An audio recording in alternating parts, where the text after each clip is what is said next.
y'all, Violet here, second generation homeschooling mom of 3. I have an 8-year-old, a 5-year-old, and an infant. I hope your summer has been going well. Ours has been really busy. We've been traveling a lot. On one of our trips, we made it all the way down to North Carolina, and so I took the opportunity to go to the Homeschool Gathering Place, which is in Raleigh, North Carolina. It's a homeschool curriculum and resale store, and I wanted to share with you the things that I picked up there. So let's get into it.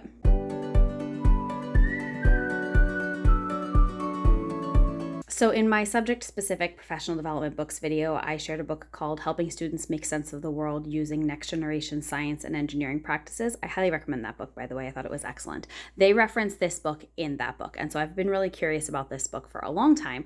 When I first looked at buying it used, it was really expensive, and it didn't seem like you could get it new. This might have been during the pandemic. Now it looks like it's more widely available, so I'll put the link in the description box below. But this book is supposed to be a really good introduction to observation and getting students to really focus on the small details that you can see in nature. So I'll just show you a quick little flip through. I don't know if you can see this, but these end papers are embossed and they're just gorgeous. So this is a fantasy story of a little boy and an elf who introduces him to the wonders of the natural world. So they go through several different animals and insects and things like that, but it's really focusing on making detailed observations and noticing changes that happen around you. So I think this is going to be really fun to read with my kids.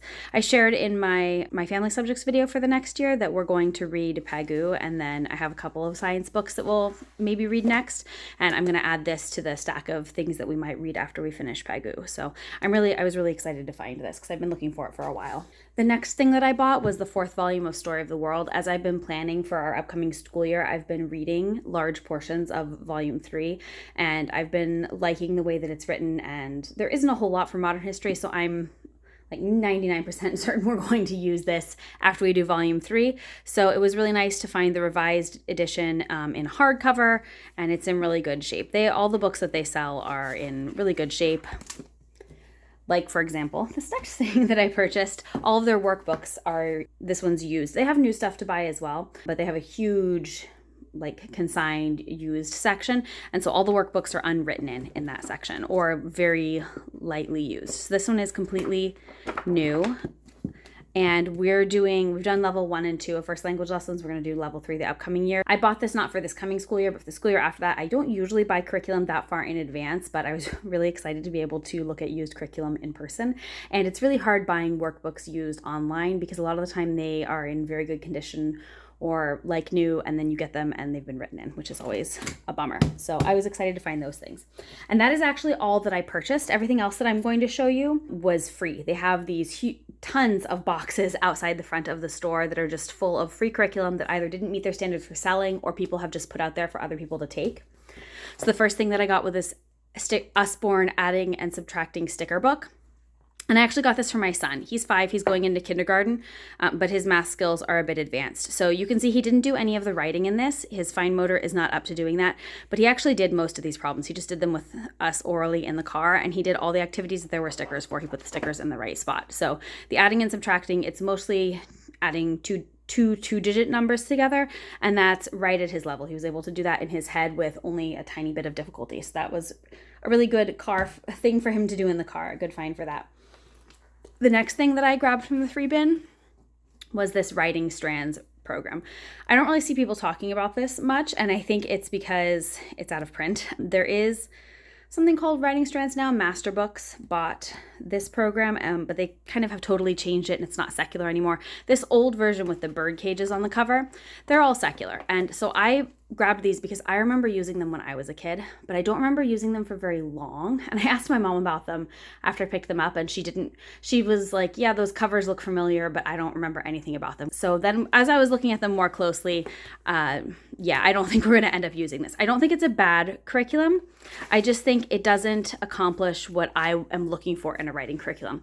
So people can have all sorts of different goals when they're selecting curriculum. That's why in my first planning video, I talked about how setting goals for each of your subjects is really important.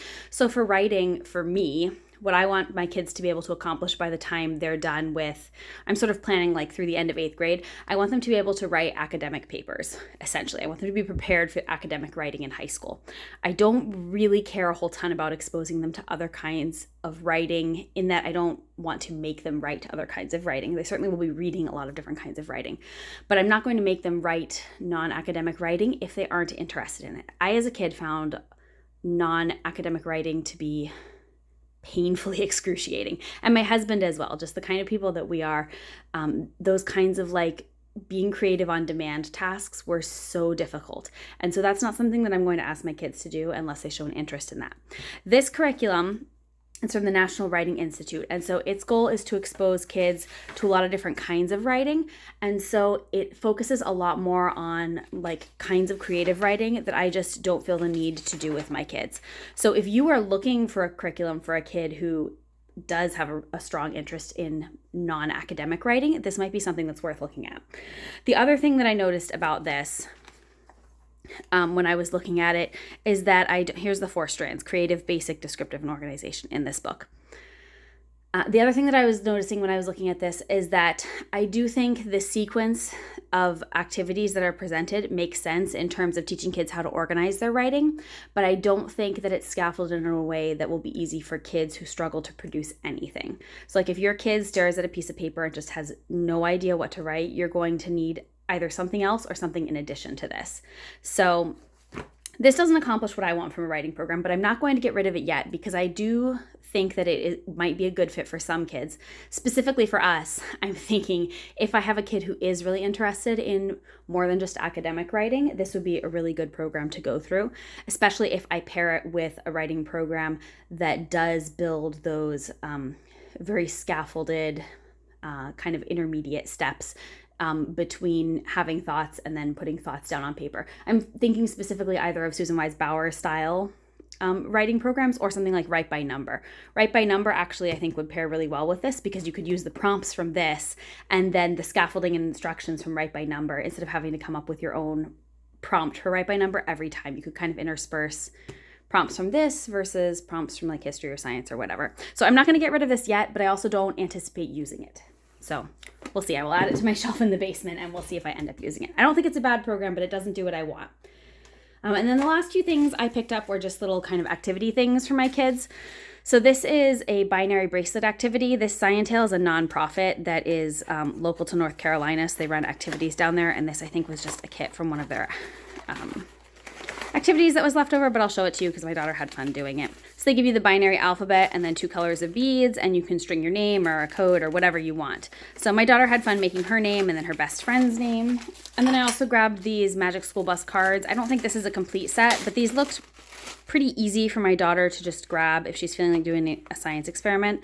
And I think she can do most of these on her own. Like some of them she might need help with, but for the most part, she can read and follow the instructions. And then they have a little science explanation on the back. And we really like Magic School Bus. So I thought those might be a fun thing for her to have on hand when she feels like doing more science than we already do. We've gone down to just doing science 1 day a week because that just works the best with the lessons and schedule that we have this year. But I do think she's going to miss doing it twice a week.